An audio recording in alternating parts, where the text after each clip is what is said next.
Mga kababayan, tumisip po tayo lahat.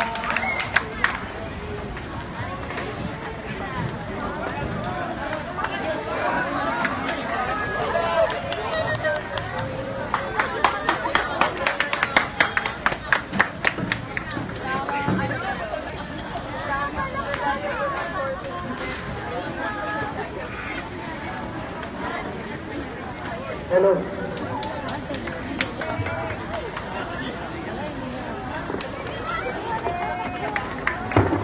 Mga kababayan, gising na po tayo. Magkunin po natin. May update sa po tayo sa Indonesia. Topic po tayo mga kasama, mga kababayan, mga kapatid. Opo ka naman, Joy. Eh, gusto ko tumayo. Magilid ka. Nais po namin ibalita ngayon ang execution ni Mary Jane Testa Veloso ay idinilig!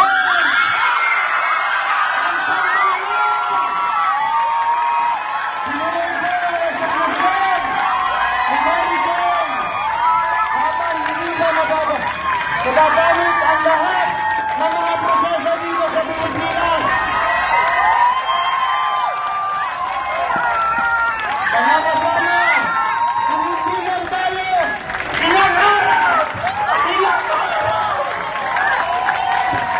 ilang araw tayo nagtitigam.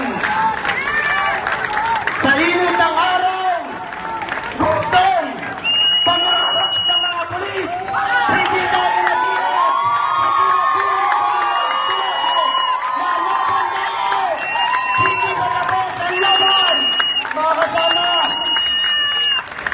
pero hindi pa rin tayo dapat maging kampante.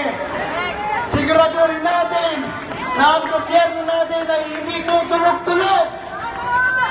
Kapag natulog na naman ang Monday doon sa palasyo, babalik na naman tayo sa kinatatakutan ng madaling na oras ng buhay ng mga Veloso.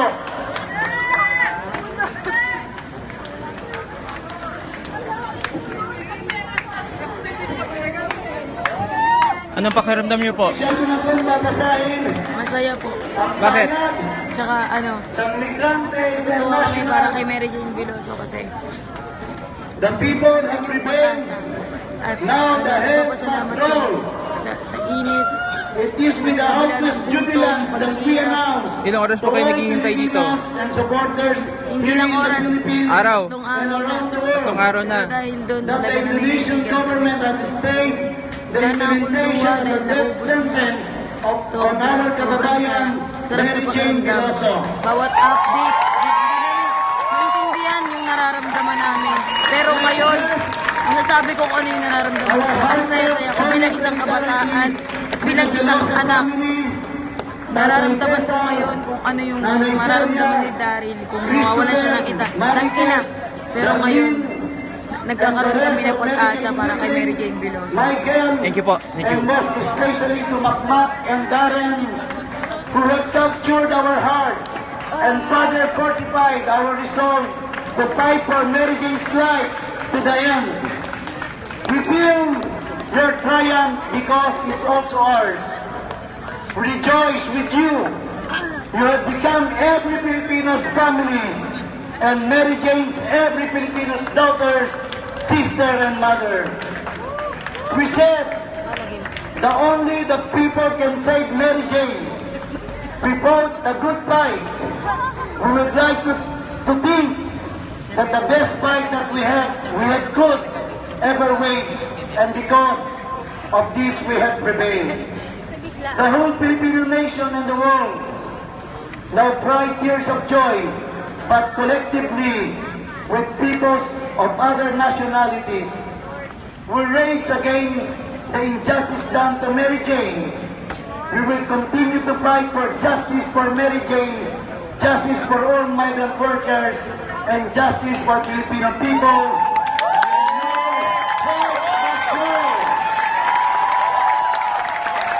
The Filipino people still unite in the instance that Aquino and his government did too little too late for Mary Jane. It's not for the national and international pressure and censure. The Aquino have been compelled to take urgent action right to the end. Aquino has the gall to put the stoic face and declare, when asked why his last-minute suggestion of turning Mary Jane into witness against big drug rings came up just now. The details of the case came into the light only in the past few days. And thus Mary Jane did not cooperate at first. Lies upon lies upon lies. To the end, nothing could be further from truth. Because of government neglect and passivity, Aquino has placed Mary Jane on the brink of death. Now, heads must roll.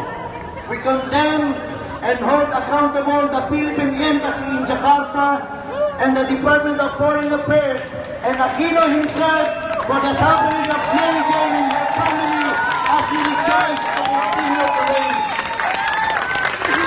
We now express great concern for the lives of other Filipinos on death row and in jails abroad. How many more Mary Janes will suffer the same fate? The government has not shown transparency and accountability for failing to save the lives of Filipinos death row. Mary Jane would have been 8 Filipinos executed abroad within term and the most executed under the regime of Philippine export policy was implemented in 1970s. Most importantly, we blame the Aquino labor export policy for placing Mary Jane and millions of our migrant workers at risk in a grave danger. Mary Jane was driven to desperation by extreme poverty, landlessness, and enormous pressure as the caretaker of her children. She hailed from the poor families of Satanas in Hacienda Luisica. In her letter, she said to herself that she merely dreamed of a better